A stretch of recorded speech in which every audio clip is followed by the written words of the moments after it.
esta charla, esta ponencia que yo voy a dar esta mañana, se entronca pues dentro de este foro sobre turismo, y es una ponencia que hace años yo creé, he ido cambiando, modificando, sobre la base del turismo cultural y el turismo histórico, a petición siempre de Aureliano Martín, que es el que ha propuesto este ciclo.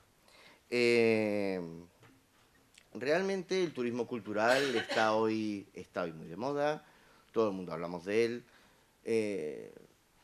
Muchas veces es un discurso totalmente ficticio, otras veces es un discurso real, porque realmente hay una cosa que todos tenemos que tener clara. Si uno tiene un gran monumento, una gran pieza, esa gran pieza vertebra todo lo que tiene. Es decir, Granada tiene la Alhambra y la Alhambra vertebra su discurso, eso es completamente natural, como el Escorial vertebra el discurso de San Lorenzo, ¿no? Hay gente que sin discurso ninguno lo crea, echándole naturalmente muchísimo dinero.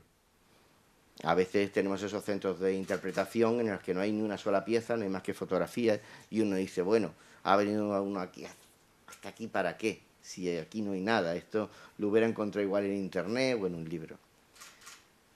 Pero también están las ciudades como la nuestra, que tienen una serie de cosas y que ha sabido a medias o no ha sabido aprovecharla y crear un discurso con ellas. Cuando estas veces que hemos ido haciendo esta ponencia para distintos cursos y tal, lo que yo quería explicar es que uno puede elaborar un discurso con lo que tiene, enfocarlo a distintos sitios, con las mismas piezas, con lo mismo que tenemos. Es decir, lo que yo les voy a hacer es una propuesta de enfoque que a mí me parece que es vendible, que es fácilmente vendible y que no necesita una gran inversión. Que no es más que venderlo con un discurso diferente. Y eso entra dentro, como digo, del turismo cultural, del turismo histórico, y podríamos llamarlo turismo militar, porque efectivamente en otras ciudades, en otros países, en otros continentes se habla del turismo militar. Se habla en Cartagena, en España, se habla en Puerto Rico, se habla en Malta y se habla en muchísimos lugares. Bien, ¿a qué llamamos turismo? Pues llamamos turismo a aquellas actividades que realizamos, pues eso, cuando salimos de nuestras ciudades, cuando salimos de nuestro ámbito de trabajo, y vamos buscando algo. ¿Con qué fines? Bueno, ocupar nuestro tiempo de ocio, hacer cultura, ir de compras, hacer deporte, buscar una aventura. ¿Qué buscamos? Pues normalmente buscamos atractivos naturales, pues un parque, buscamos atractivos monumentales, como estábamos diciendo hace un momento, atractivos comerciales, hay gente que sale de compras, y todos lo sabemos. O buscamos atractivos, pues eso, esas cosas que se crean especialmente y directamente para el turismo, ¿no? Parques, ese tipo de cosas. O museos y centros culturales. Yo me he apuntado todavía a este tipo de particular turismo, ¿no? Y naturalmente también todo lo que es lo que llamamos hoy día, pues, todo lo que entra dentro del campo antropológico, de fiestas, ese tipo de monumentalidad no material, ¿no? Lo que se llama ahora los bienes de interés cultural no materiales. En este aspecto tenemos que pensar qué es lo que tenemos nosotros. ¿Nosotros tenemos atractivos naturales? Sí, realmente tenemos. Hombre, no somos la octava maravilla del mundo, pero entendamos que sí que los tenemos. Somos una ciudad desde la que, desde determinados puntos, se ven tierras de tres países y de 2 continentes diferentes. Que no hay un mal mirador que lo venda. En los años 60 se vendían más las vistas de Ceuta que hoy. Incluso en los 70. Ahora mismo no hay en ninguna parte nada que nos diga, desde aquí usted tiene esta vista, desde, por ejemplo, usted se sube a la Tortuga y tiene una vista de 360 grados sobre el estrecho, que es espectacular y que no tiene ningún... No, nosotros no hemos vendido eso nunca. ¿Tenemos atractivos monumentales? Pues sí, y últimamente, pues a veces casi nos parece un parque temático, pero efectivamente tenemos. ¿Tenemos atractivos comerciales? Pues efectivamente los tenemos, porque todo depende del público al que vamos dirigidos. A lo mejor naturalmente por una persona que viene de Madrid, no, pero todos sabemos que buena parte de la gente que viene todos los fines de semana de Marruecos, de Casablanca, de Rabat, viene buscando el comercio de Ceuta. Luego, no es un problema de lo que tenemos, es un problema de que encontremos el público y nos dirijamos a él para que venga, porque hay ese público. ¿Tenemos atractivos creados para el turismo? Pues sí, algunos nos costaron mucho dinero, a lo mejor no los hemos sabido vender bien, pero ahí están, es una realidad. Y de hecho, pues la gente que entiende de la obra de César Manrique sigue diciendo que nuestro parque está mejor que el de Canarias, está más cuidado que el de Canarias y eso está más atractivo. Sin embargo, nosotros nos ha faltado siempre, yo creo, discurso. ¿Atractivos museísticos? Pues también lo tenemos, naturalmente que los tenemos.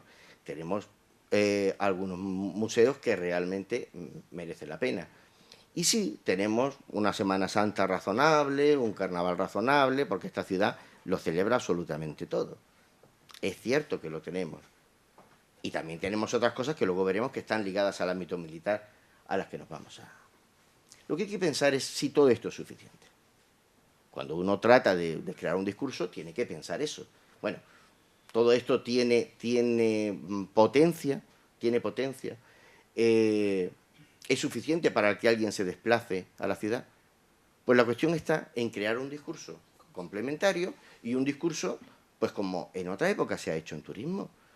No es lo mismo el discurso que tú tienes por una persona que va a venir por la mañana y se va a ir por la tarde, que el discurso de una persona que se va a quedar un fin de semana o que se va a quedar una semana. Porque no es lo mismo tampoco el que viene a Ceuta Exprofeso que el que utiliza Ceuta como vestíbulo para ir a Marruecos, pongo por caso, o para ir a la península, porque nosotros seguimos siendo un punto de enlace de doble recorrido, de norte a sur y de sur a norte, que eso tampoco se nos puede olvidar, porque creamos a veces unos discursos solo para nosotros o solo para un público que a lo mejor pues esas familias que vienen a Ceuta solo vienen en determinadas festividades de la ciudad porque están relacionadas con nosotros o los viajes del inserso y luego no tenemos más nada y a lo mejor tenemos abandonado otro público que sí está viniendo durante todo el año. ¿Se ha trabajado en ello? Pues evidentemente sí, pero claro, es que falta mucho dinero y hace falta proyectos muy definidos. O tal vez no, que es a lo que yo voy al discurso. Que yo pienso que es mejor potenciar lo que uno tiene, crear un discurso con lo que uno tiene, que partir de cero. Porque partir de cero siempre es más caro y siempre es más difícil. Y además, todos lo sabemos, si ese proyecto no tiene una firma y no es una gran firma, eso no atrae. Es decir, está claro que si César Manrique hubiera sobrevivido a la inauguración del parque y hubiera venido 8 o 10 veces, el parque hubiera tenido mucha más potencialidad de la que tuvo. Eso es una realidad. Hablando, por ejemplo, de otra cosa parecida, es decir, y no porque no esté, pero el proyecto de la plaza y del centro del Rebellín, bueno, pues estamos hablando de un arquitecto portugués de fama internacional y, sin embargo, nosotros no nos estamos relacionando con las rutas que hay, por ejemplo, para ver su obra por todo Portugal e incluso por España. Entonces, eso es el tema del discurso. La construcción del discurso es una cosa que es muy antigua, que en los años 20 y 30 había montañas de países creando sus propios discursos, como es, por ejemplo, el Premio de Mónaco.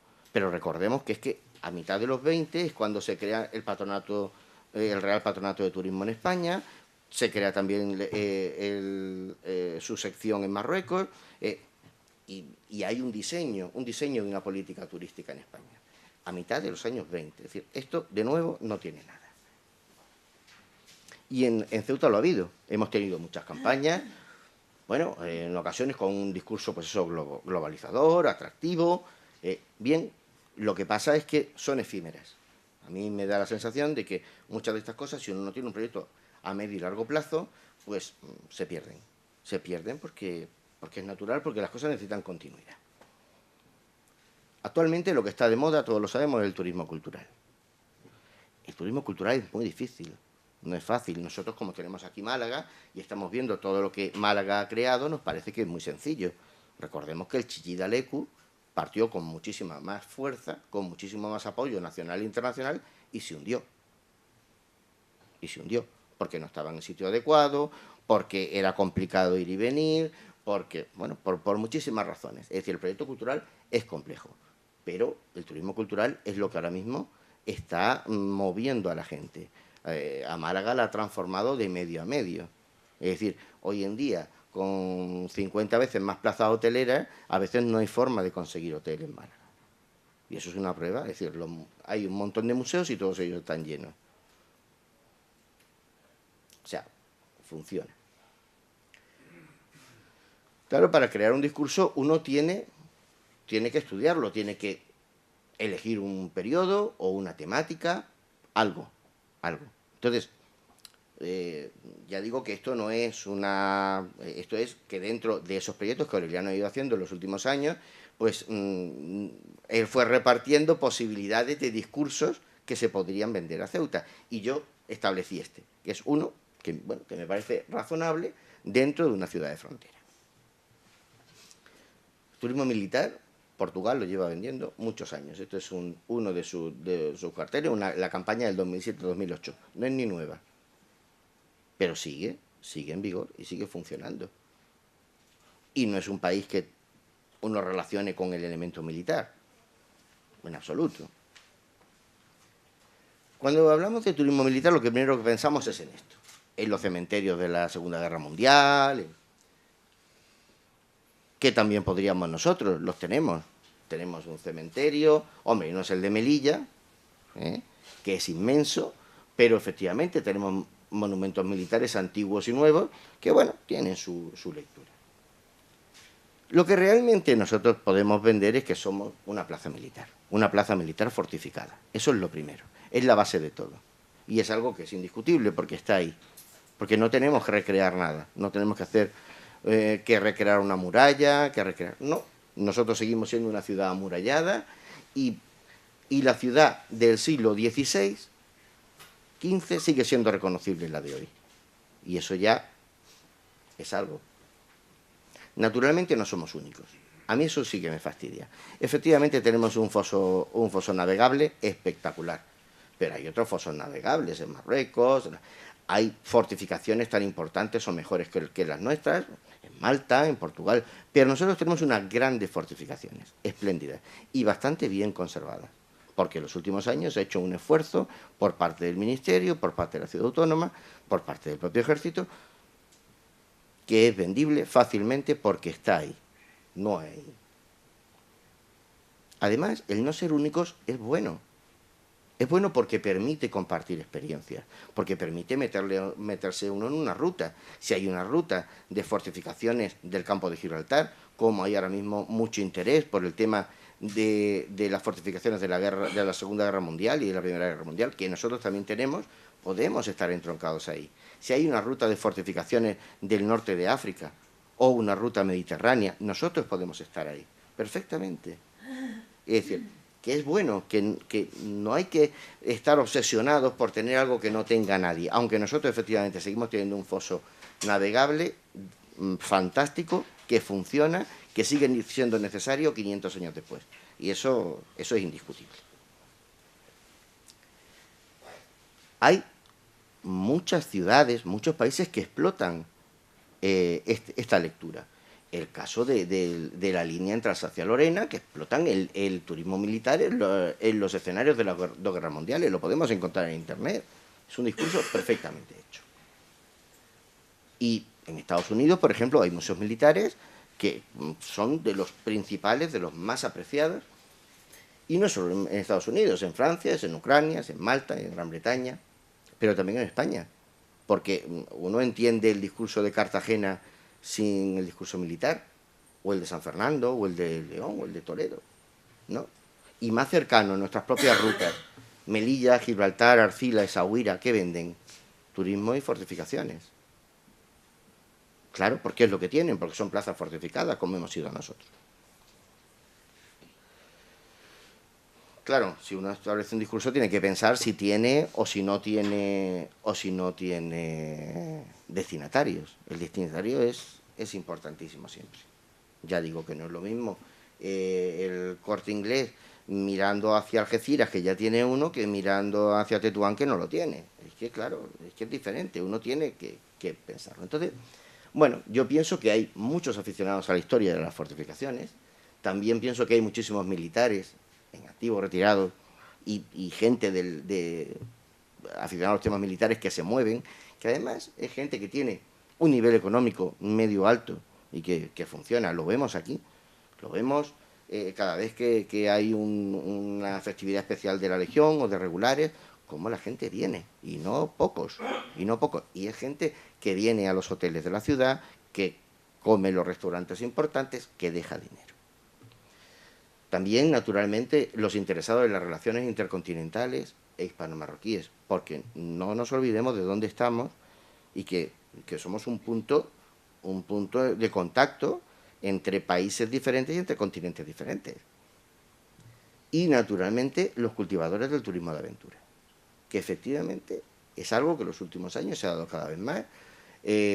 Bueno, el tema de los senderistas, muchos temas, algunos de ellos los veremos, pero por ejemplo en los últimos tiempos estamos viendo lo que mueven las dos carreras, la de los 300 y la carrera de la Legión, que está moviendo centenares de personas.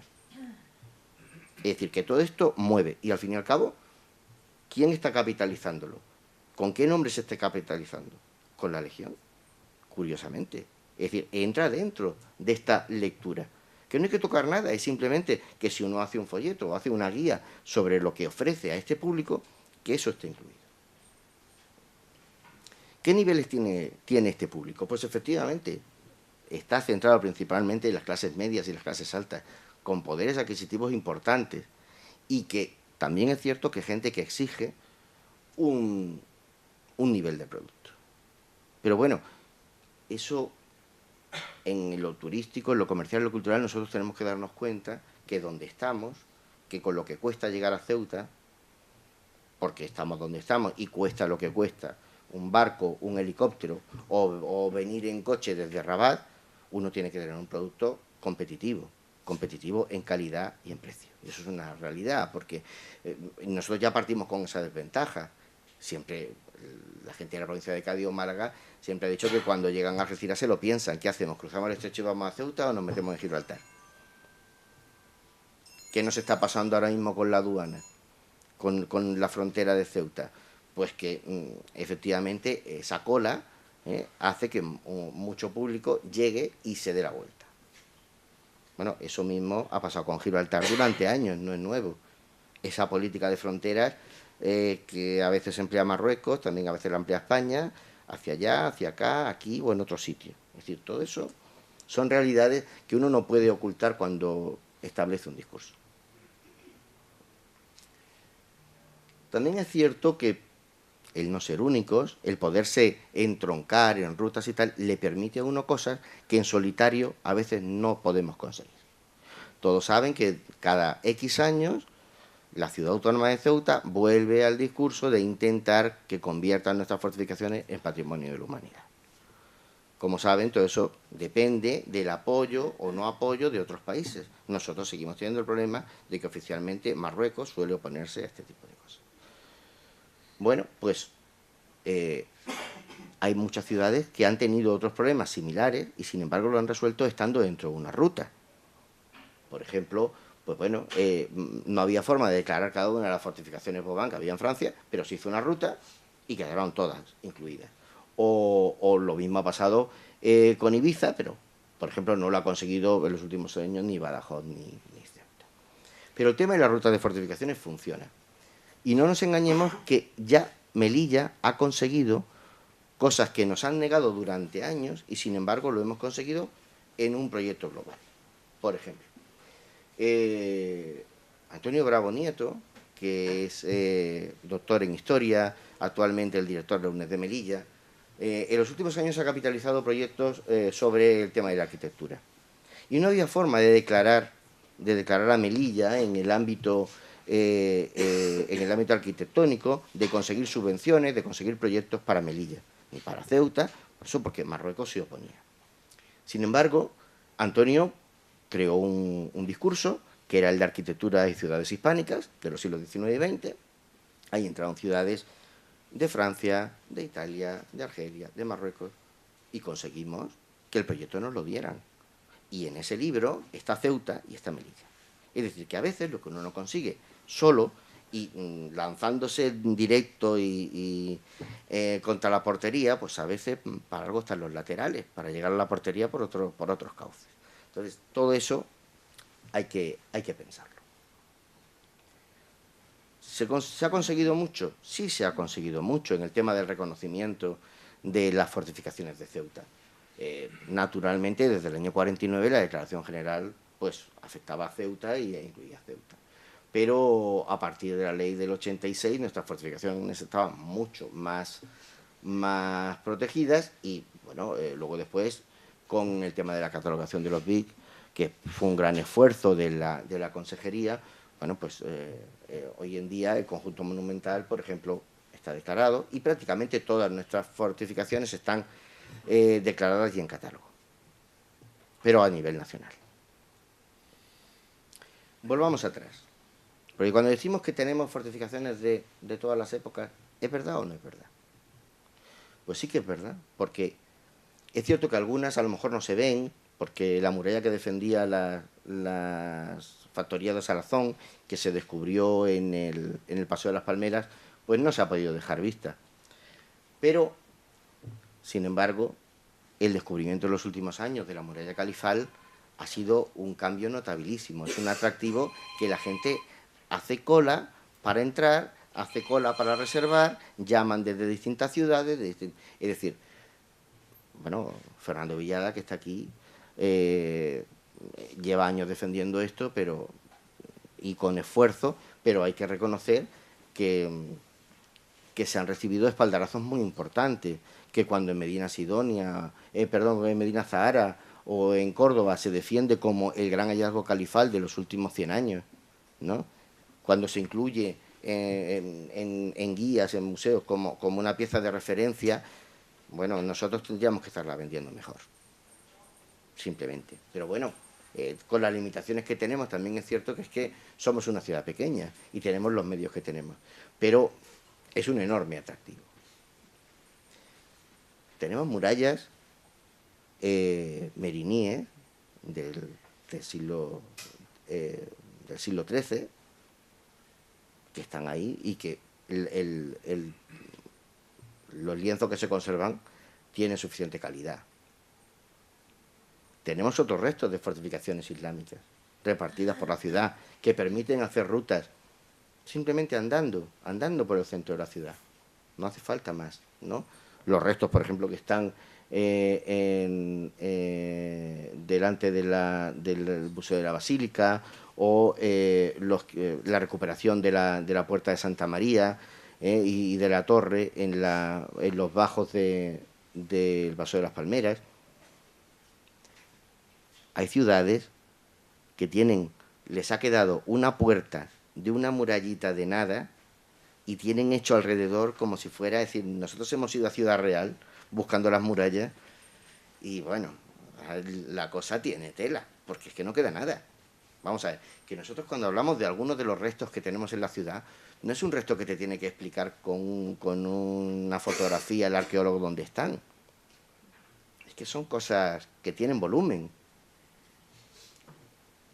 Tenemos unas murallas renacentistas espectaculares.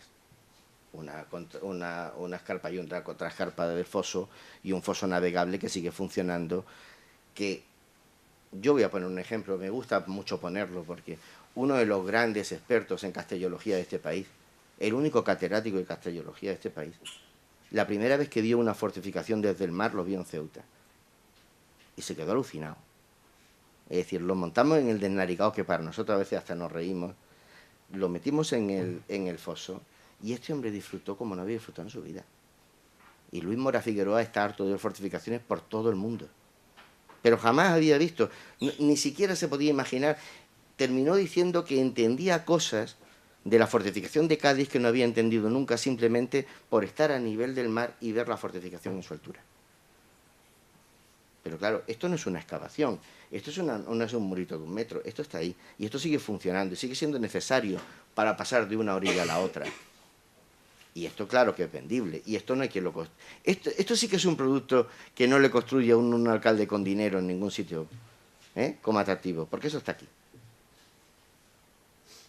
Y tenemos unas fortificaciones que efectivamente da gusto. Que hoy en día esto no son las fortificaciones que yo recuerdo de niño, en tierra, con las canalizaciones por encima que no permitían pasar, las pistas de fútbol. Esto está cuidado, esto se vende solo. Y tenemos fortificaciones neomedievales que casi nadie tiene y que yo sigo pensando que no pueden seguir quedando abandonadas, que tienen que utilizarse.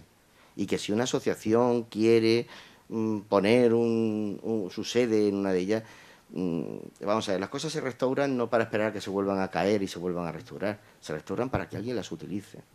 Y es un mal concepto esto de estar siempre en guerra unos con otros y no hacer que si alguien presenta un proyecto razonable, pues qué digo yo, se han presentado proyectos para hacer avistamiento de aves, se han presentado proyectos en otra época para crear residencias de artistas.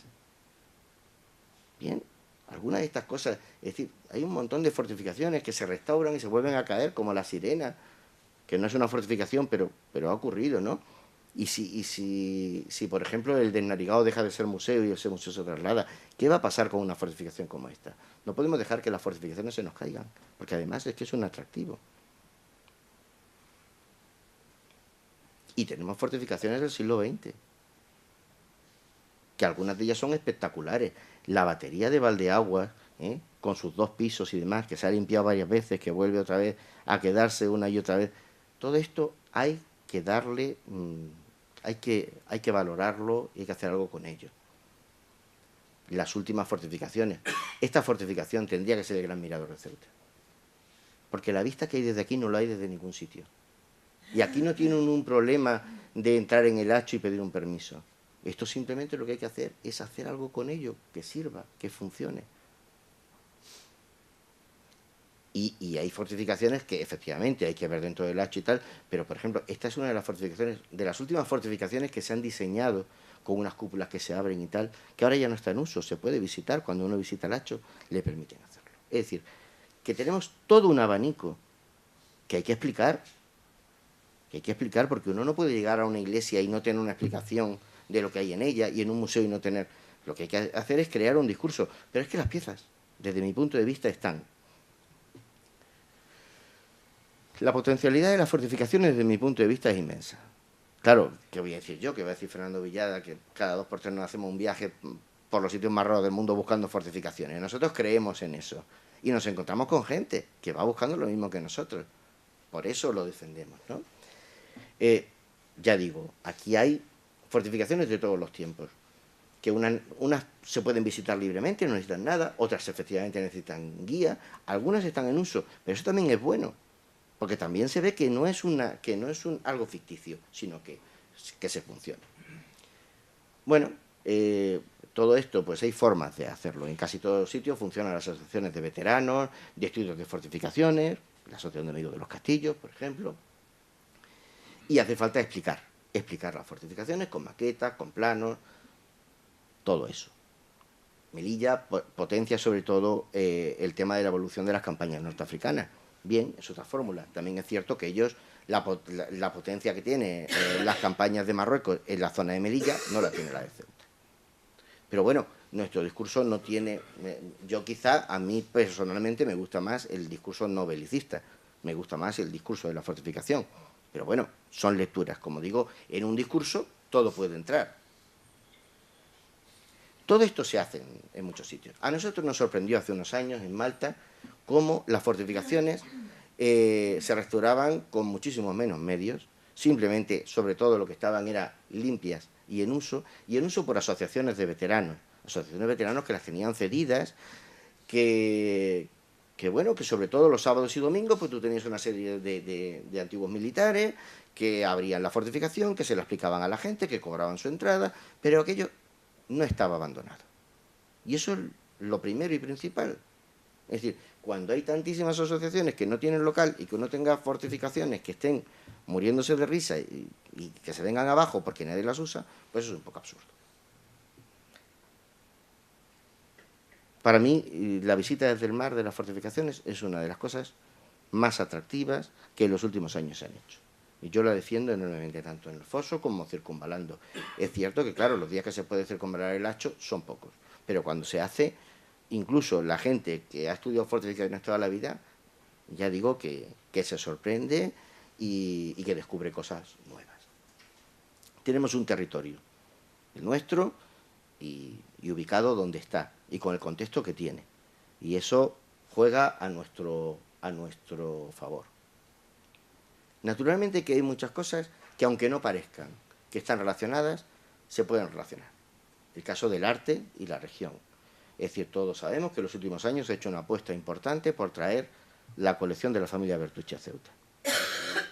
Bien, Bertucci fue un pintor que estuvo trabajando 10 años en Ceuta y el resto de su vida, desde el 28 al 55, en Marruecos. Fue un pintor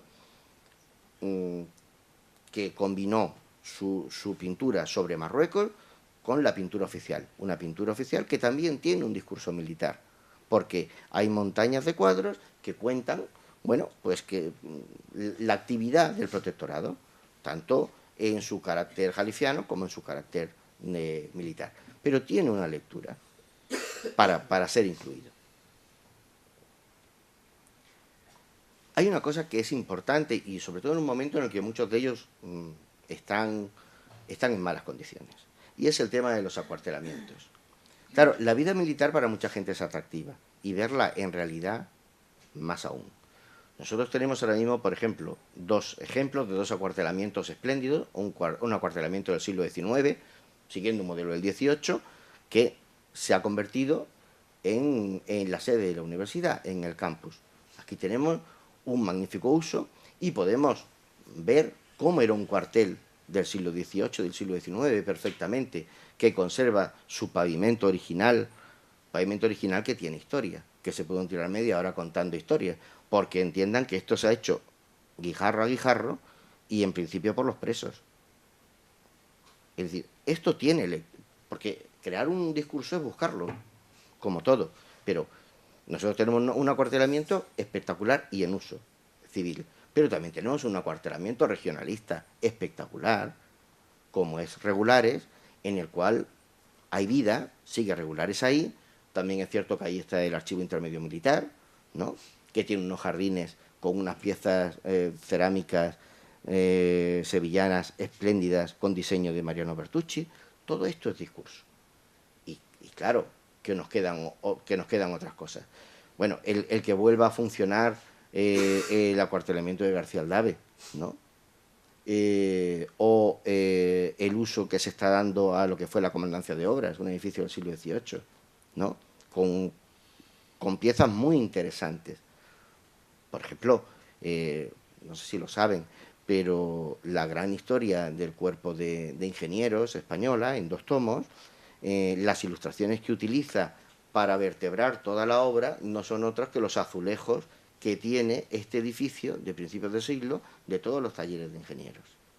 Pero a veces nosotros mismos no valoramos nuestras cosas. Esta semana hemos tenido una presentación de un libro en el Casino Militar de uno de los grandes héroes de la independencia americana, que es un militar ceutí, Fernando de Leiva. Y es cierto que, aunque algunos historiadores de la ciudad, pues lo hemos citado en ocasiones, jamás se ha hecho nada. Nunca se ha hecho nada, no se potencia. Es decir, el discurso hay que crearlo y hay que mantenerlo. El que un acuartelamiento esté en uso es importante. El ver el Hacho en funcionamiento, o Regulares, o la Legión, o automovilismo, es importante. Y a la gente que busca eso, pues efectivamente le gusta. Naturalmente, los tenemos rehabilitados para otras funciones, como el del Teniente Ruiz, en la universidad, y también hay acuartelamientos que están en los últimos años preparados, gracias a los programas como por ejemplo el de Ceuta Te Enseña, bueno, para que haya visitas de congresos, de adultos, de niños. Hombre, el atractivo que tiene el salón de té de Regulares sigue siendo enorme. aparte que se conserva prácticamente igual y con las mismas piezas de los años 20. Es decir, es que es una pieza de museo y está en uso. La potencialidad de los acuartelamientos es grande. Primero, por el estudio de la arquitectura militar. Segundo, por la vida de los cuarteles. Y tercero, por la asistencia a actos militares, que efectivamente, naturalmente, que tiene su atractivo. Hay muchísima gente que no se pierde un sábado legionario, un viernes regular. Cuando llega el aniversario de la Legión, viene gente de montañas de ciudades. Todo lo vemos. No hay más que pasarse esos días por la Gran Vía y ver lo que eso mueve. El atractivo de la vida militar sigue en el día a día de la ciudad, con arriados de banderas, con el viernes regular, lo que estábamos comentando, ¿no? Y también con cosas extraordinarias. Por ejemplo, las tomas de posesión de los mandos, principalmente la del comandante general. Tengan en cuenta que eso es patrimonio inmaterial. Que el comandante general reciba el háleo en la puerta de la catedral, lo lleve a África, lo entregue a la Virgen de África, es una ceremonia que en principio la entrega con ese bastón, con ese mismo bastón, se lleva haciendo desde 1415. Si eso no es patrimonio inmaterial, el bastón se le lleva entregando a la Virgen desde el siglo XVII. ¿Eso no es patrimonio inmaterial? Claro que es patrimonio inmaterial. Ahora, ¿cuándo lo vamos a vender nosotros? ¿Cómo lo vamos a vender? Pero está. Las concesiones de condecoraciones, los bautismos de fuego, todo esto efectivamente tiene un público. Mayor, menor. Nosotros tampoco somos Barcelona. Tampoco tenemos plazas hoteleras para atraer un público inmenso. Por eso digo que es una cosa. Las recreaciones históricas. Aquí hemos hecho algunas. Pero efectivamente, las recreaciones históricas están moviendo el turismo. Han movido durante años el turismo en Tarifa. Lo siguen moviendo en Jaca. Son plazas militares, ¿no?, que no tienen una gran infraestructura, pero que en un momento o dos momentos al año consiguen mover un montón de gente. Algunos más enfocados al tema musical, otros más al tema teatral, pero bueno, funciona. El Día de las Fuerzas Armadas. Todos sabemos lo que genera el Día de las Fuerzas Armadas en una ciudad. Hoy día que tanto se estudia eso, que supone un congreso en una ciudad, que supone... Bueno, el Día de las Fuerzas Armadas, yo recuerdo que cuando se celebraba por todo lo alto en los años 80, las ciudades competían, las capitanías generales, había disgustos a ver quién se llevaba cada año la celebración del Día de las Fuerzas Armadas, porque mueve muchísima gente. Sí, esto es lo fácil, pero esto también lo tenemos, las rutas museísticas. Sí, tenemos un museo de la Legión con 75 años de vida prácticamente. Tenemos un museo de regulares que tiene el atractivo de dónde está, de cómo está contenido, pero también de lo que contiene. Y contiene piezas buenísimas. Es decir, hay gente que hace el esfuerzo de pedir un permiso para entrar en el museo, porque muchas veces no está abierto, y hace el esfuerzo simplemente por ver los 3 cuadros que hay aquí de Bertucci, o entrar en la Legión por ver uno de los mejores cuadros de Tetuán que yo he visto, que no es de Bertucci, pero que es de otro de los grandes pintores de la escuela de Tetuán, como es Carlos Gallegos, ¿no? Y tenemos un museo que es principalmente el contenedor, pero también las piezas, como es el de Narigal. Los museos militares de Ceuta están cuidados. Quizá lo que necesitan es un apoyo para poder estar abiertos más horas, ¿no?, y que la visita sea más sencilla, que uno no tenga que anunciar su visita. Esto es un problema que los museos militares no solo lo tienen en Ceuta. Por ejemplo, Madrid tiene varios museos militares y uno de ellos contiene una de las colecciones más interesantes de la historia de Ceuta, que es el Museo de Farmacias Militares. Ahí se contiene toda la botica militar de Ceuta que se llevó en los años 40 a Madrid. Bueno, pues ese museo también hay que pedir cita y día para poderlo ver. Todo eso en Pantana. Esto es como... ¿Por qué nos hemos acostumbrado a ir a los supermercados? Porque no necesitamos que nadie nos atienda, porque vemos lo que queremos, porque entramos cuando queremos y salimos cuando queremos. Cuando a uno le ponen para ver un museo 2 personas, que no sabe uno si le están guiando o le están vigilando, termina uno un poco cansado. Esto pasa en muchos museos militares, no solo de Ceuta, de muchos sitios. Sí, porque los museos tienen que estar abiertos y la gente tiene que tener la facilidad de escoger el momento de entrar, de salir y de ir al ritmo que quiera. Ya digo que, bueno, las rutas monumentales, pues hoy en día, la cantidad de esculturas que hay de tema militar tienen muchas interpretaciones y muchas lecturas. Y hay muchas, y no solo modernas, también las hay antiguas, ¿no? El monumento a los héroes de África, las esculturas del Hospital Real, en fin. Claro, me dejarán que haga una pequeña defensa de mi ámbito, del ámbito documental, del ámbito de la investigación. Hombre, esta ciudad tiene un archivo intermedio militar espectacular, con los fondos del Ejército del Norte de África, de ELENA, que merece la pena. Pero tenemos un archivo de la Legión, un archivo de regulares. La ciudad autónoma de Ceuta tiene muy buenos fondos sobre Ceuta y sobre Marruecos y sobre el ejército.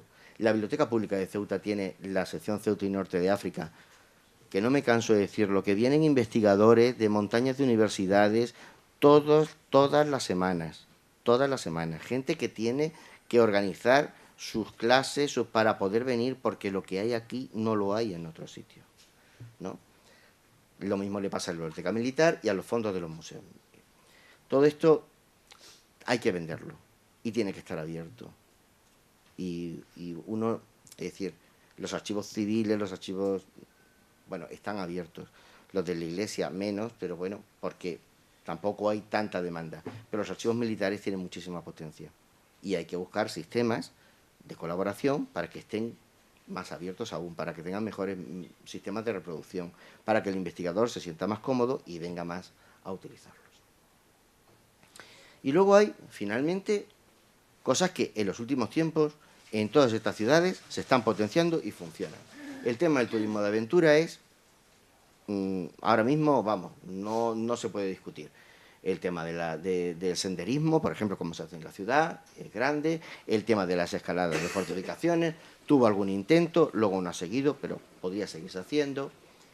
Bueno, y el tema, como digo, de todo el tema de las carreras y demás, que eso está funcionando de una forma, bueno, lo hemos visto este mes, ya se está preparando y, bueno, la cantidad de gente que se apunta, lo que se mueve es enorme. Hay atractivos peculiares que hemos dejado de defender, como es el tema de lo que fue la guerra subterránea, las galerías de mina y de contramina. Bueno, hay ahora mismo un intento importante, parece que la consejería tiene mucho interés, patrimonio de la ciudad. Bueno, es posible que volvamos a tener por lo menos una pequeña ruta abierta. El tema de los juegos de guerra. En Andalucía se está haciendo muchísimo. Aquí no ha habido ninguna empresa que se haya animado, pero es otra cosa. Lo que sí está claro es que yo creo que este discurso es posible, es viable. Que se puede engarzar un proyecto propio y en ruta y que esos atractivos existen, pero que desde luego hay que saber venderlos. Y hay que tener publicaciones en diferentes idiomas, no me canso de decirlo. Esta ciudad las tenía en los años 20, finales de los 20, don José Rosende, ingeniero del puerto, director del puerto, alcalde de la ciudad, persona imprescindible, hacía folletos en francés, en inglés y en alemán. Y en los últimos años brillaban por su ausencia. La última guía que hemos tenido en francés y en inglés es de hace unos años.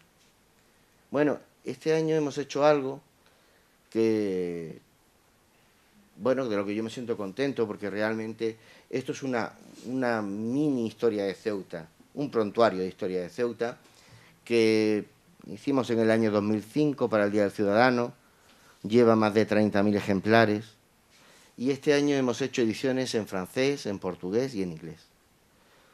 Bueno, sobre todo la edición en portugués está teniendo este año, vamos, una demanda enorme. Eso quiere decir que muchas veces pensamos que las cosas no tienen demanda porque no las tenemos, pero si las tenemos al final funcionan. Y sigo pensando que lo que nos falta también es promocionarnos hacia afuera, y para eso la prensa es indispensable.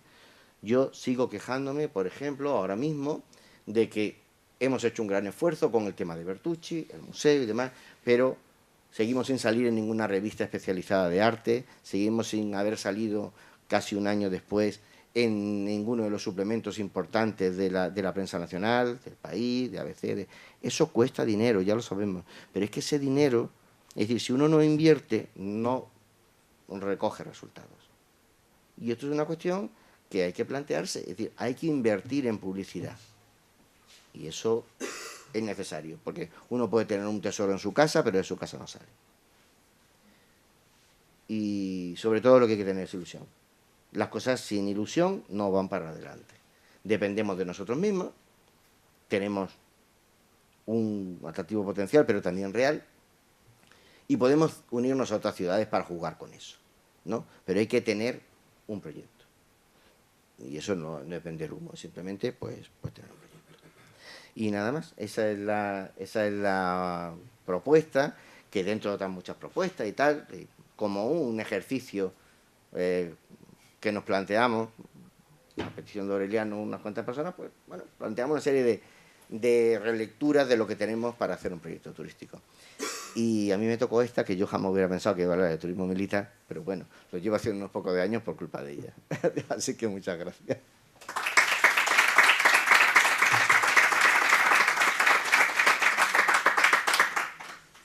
Tenemos como un cuarto de hora, por si queréis preguntar algo. Sí, porque...